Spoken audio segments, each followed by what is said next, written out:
While our pumpkin bread is cooling, I'm going to show you how to make a nice little spread to go with it, either to use in your home or to give away if you're going to make these into gifts. We're going to make some honey butter, and it is really simple. All you need is 1 stick of butter, or a half cup. It's 1/4 pound, and you're going to want to let it soften up to room temperature. Hopefully your room is warm so the butter is nice and soft. And to that we're going to add 1/4 cup of honey.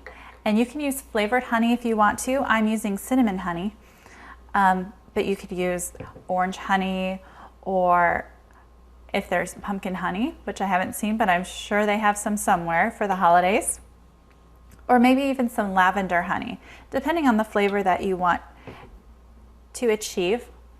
We're just going to measure out 1/4 cup, and this honey smells fantastic. It's got a real strong cinnamon scent to it and taste, which will go really well with the spices in the pumpkin bread.